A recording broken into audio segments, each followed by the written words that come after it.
Hello everyone, அனைவருக்கும் வணக்கம். Welcome back to ஐஎஸ் மீன் மூன். இன்றைக்கி நம்ம சேனலில் சைவ ஈரல் ஃப்ரை. இந்த சைவ ஈரல் மிளகு குழந்தைங்கள்லேருந்து பெரியவங்க வரையும் எல்லாருமே சாப்பிட்லாம். ரொம்பவே ஆரோக்கியமான உணவு, சத்துக்கள் நிறைந்தது. கிருமி தொற்றுக்கள்லாம் நம்ம தொண்டையில் அண்ட விடாது. 10 மிளகு இருந்தால் பகைன் வீட்லேயே சாப்பிட்லான்னு சொல்லுவாங்க. பாருங்கள் எவ்வளோ மிளகு ஆட் பண்ணி இந்த மாதிரி ஒரு சூப்பரான ரெசிபி பண்ணியிருக்கேன். இந்த சிச்சுவேஷனில் இதை உங்கள் கூட ஷேர் பண்ணிக்கணுன்னு தான் இந்த வீடியோவே.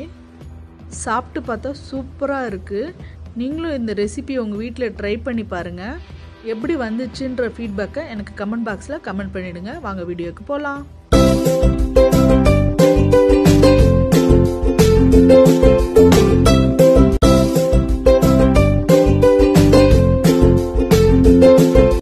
நீங்கள் நம்ம சேனலை சப்ஸ்கிரைப் பண்ணாமல் பார்க்குறீங்கன்னா சப்ஸ்கிரைப் பண்ணிவிடுங்க. கூட வர அந்த பெல் ஐக்கானையும் டேப் பண்ணிவிடுங்க. முளைக்கட்டிய பச்சை பயிறு எடுத்து வச்சுருக்கேன். பச்சை பயிரை பயன்படுத்தி நம்ம சேனலில் நிறைய வீடியோஸ் அப்லோட் பண்ணியிருக்கேன். சைவ நெத்திலி மீன் குழம்பு, சைவ மீன் குழம்பு, சைவ ஈரல் வறுவல் குழம்பு, இப்படி நிறைய இருக்குது. லிங்க்கு டிஸ்கிரிப்ஷன் பாக்ஸில் கொடுக்குறேன், செக் பண்ணிக்கோங்க. இப்போ நம்ம சைவ ஈரல் பண்ணுறதுக்காக முளைக்கட்டிய பச்சை பயிறு எடுத்து வச்சுருக்கேன். அரை முடி தேங்காய் சின்ன சின்ன பீஸாக கட் பண்ணி மிக்ஸி ஜாரில் எடுத்து வச்சுருக்கேன். மிளகு, சீரகம், இவ்வளோதான் இந்த சைவ ஈரல் பண்ணுறதுக்கான தேவையான பொருட்கள். தேங்காவை ஃபஸ்ட்டு நல்லா அரைச்சி எடுத்துக்கலாம். இதில் ஒவ்வொரு பொருளாக சேர்த்து அரைக்க போகிறோம். தேங்காவை முதலவே அரைச்சி எடுத்து வச்சுருக்கேன். ஏன்னா கடைசியில் அரைச்சோன்னா தேங்காய் சரியாக அரையாது. அரைச்ச தேங்காய் கூட 2 ஸ்பூன் மிளகு ஆட் பண்ணிக்கிறேன். உங்களுக்கு காரம் அதிகம் தேவைன்னா இன்னும் கூட சேர்த்து ஆட் பண்ணிக்கலாம். 2 ஸ்பூன் சீரகம். இது எல்லாத்தையும் நல்லா கலந்துட்டு அரைச்சி எடுத்துட்டு வந்துடலாம். பாருங்க ஓரளவுக்கு நல்லா அரைஞ்சிடுச்சு. இதில் நம்ம முளைக்கட்டிய பச்சை பயிரை ஆட் பண்ணி அரைச்சிக்கலாம். 1 கப்பு பச்சை பயிறு ஆட் பண்ணிக்கிறேன். நம்ம எவ்வளோ தேங்காய் போட்டோமோ அதை விட 2 மடங்கு பச்சை பயிறு ஆட் பண்ணிக்கணும். இதையும் சேர்த்து நல்லா அரைச்சி வந்துடலாம் வடை மாவு பதத்துக்கு. கொஞ்சம் உப்பு கூட சேர்த்து தண்ணி விட்டு கூட அரைச்சி எடுத்துக்கோங்க. அவ்வளோதான், நல்லா அரைஞ்சி வந்துடுச்சு. இதை ஒரு வாழை இலையில் வச்சு நம்ம வேக வச்சுக்கலாம். உங்ககிட்ட வாழை இலை கிடைக்கலனா டைரெக்டாக இட்லி குக்கர்லேயே வச்சு கூட இந்த மாதிரி தட்டி வேக வச்சுக்கலாம். ஸ்டீம் இருந்தால் கூட ஸ்டீம் ஹீட்டில் கூட வச்சு வேக வச்சுக்கோங்க, அது உங்களோட விருப்பம். இந்த மாதிரி இட்லி தட்டில் நான் வச்சு வேக வச்சுருக்கேன். அதுக்காக எல்லா தட்டுலேயும் கொஞ்சமாக எண்ணெய் அப்ளை பண்ணிவிட்டு வடை எப்படி தட்டுவோம் இல்லைங்க, அதே மாதிரி தட்டி எடுத்துருக்கேன். இப்போ எல்லா இட்லி தட்டுலேயும் இந்த மாதிரி ரெடி பண்ணிடலாம் வாங்க.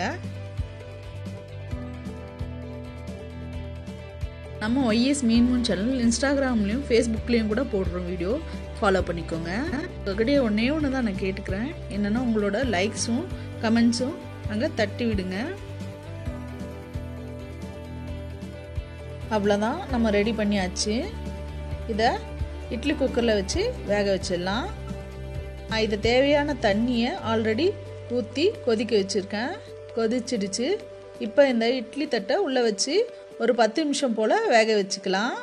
10 நிமிஷம் கழித்து எடுத்து ஆற வச்சு நம்ம கட் பண்ணிக்கலாம். பாருங்கள் நல்லா வெந்துருச்சு. இதை நம்ம ஈரல் ஷேப்புக்கு எடுத்து கட் பண்ணிக்கலாம். ஒரு கடாயில் 2 ஸ்பூன் குக்கிங் ஆயில் எடுத்து வச்சுருக்கேன். இதில் ஒரு பெரிய வெங்காயத்தை சின்னதாக கட் பண்ணி ஆட் பண்ணிக்கிறேன்.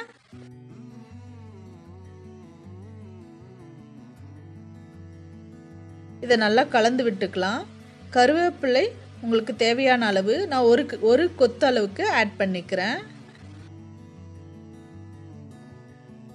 வெங்காயம் பச்சை வாசனை போகிற அளவுக்கு நல்லா வதக்கிக்கோங்க. கொஞ்சமாக உப்பு ஆட் பண்ணிக்கோங்க.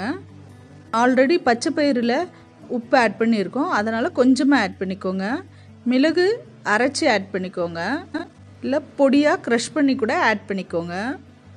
2 ஸ்பூன் மிளகு நான் ஆட் பண்ணிக்கிறேன். உங்கள் காரம் தேவைன்னா அதுக்கேற்ற மாதிரி ஆட் பண்ணிக்கோங்க. இப்போ நல்லா கலந்து விட்டுட்டு ஒரு நிமிஷம் நல்லா வேக வச்சுக்கலாம். இது ரொம்பவே ஈஸியானது.